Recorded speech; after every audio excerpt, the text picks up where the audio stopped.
मैं इश्तिहाद करूंगा, तो इससे क्या साबित करना चाह रहे हो कि आदमी को बजाय तकलीफ के इश्तिहाद करना चाहिए, ये साबित करना चाह रहे हो? कुछ लोगों ने बोला। तो एक हदीस है आला सरकार दो आलम की, हजरत मौज रज़ी अल्लाह ताला अन्हु जिस वक्त आला सरकार दो आलम की बारगाह में पेश हुए, सरकार दो आलम ने इरशाद फरमाया, गवर्नर बना के भेज रहे थे कहीं।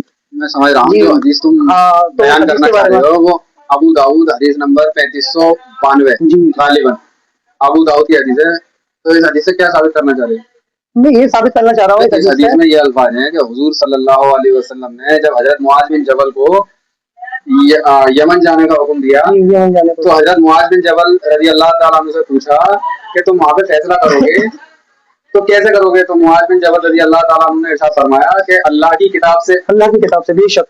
तो हुजूर सल्लल्लाहु अलैहि वसल्लम ने इरशाद फरमाया कि अल्लाह की किताब में वो मसला ना मिला तो क्या करोगे? तो आपने फरमाया कि मैं आपकी सुन्नत से, यानी आपकी हदीस से मसला कि अल्लाह की किताब में भी ना मिला और मेरी हदीस में भी ना मिला तो क्या करोगे? तो आप रज़ी अल्लाह ताला अन्हु ने इरशाद फरमाया कि फिर मैं इज्तिहाद करूंगा, मतलब खुद फैसला लूंगा। हाँ, यही तो कहना चाह रहे हो? माशाअल्लाह, यही हदीस है।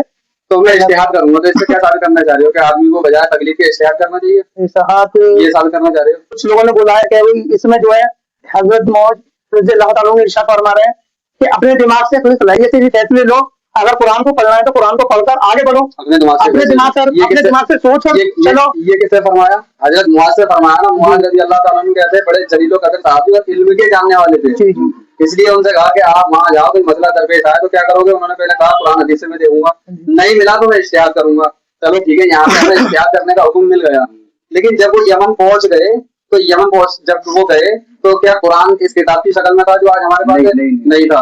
क्या हदीस की कोई किताब मौजूद थी? मुस्लिम, बुखारी, तिरमिज़ी, अबू दाऊद, कुछ नहीं थी। क्या गया वहां पे यमन? सिर्फ और सिर्फ हजरत मुआज बिन जबल वहां गए।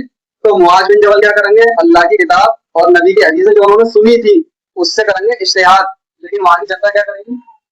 वो जनता किससे इज्तिहाद करेगी? जनता तो भाई उनकी तकलीफ कर रही है ना। भाई यार, जनता क्या कर रही है? उनकी माशाअल्लाह भाई यार, पूरा मौजूद समझा दिया भाई। माशाअल्लाह, मुआज बिन जबल बहुत खुश है। माशाअल्लाह, मुआज बिन जबल यमन के मुजतहिद कहलाए जाएंगे और वहाँ की जो जनता है उनकी मुकल्लिद कहलाई जाएगी। वो जो भी मसला बताएंगे वो वहाँ की जनता को मानना पड़ेगा, उन्होंने माने मसले बनवाए। मुआज बिन जबल ने हमारे दीन सिखाया तो उन्होंने माने। अब इसी तरीके से हमारे लिए मुजतहिद हमारे 4 इमाम थे, उन्होंने मसले मसाइल निकाल दिए। अब जैसे वहाँ की आवाम मुआज बिन जबल की मुकल्लिद थी, यहाँ की आवाम किसी न किसी इमाम की मुकल्लिद है, इसमें ऐतराज क्या कर सकते हैं? भाई माशाअल्लाह, माशाअल्लाह भाई, बहुत बेहतरीन तरीके से आपने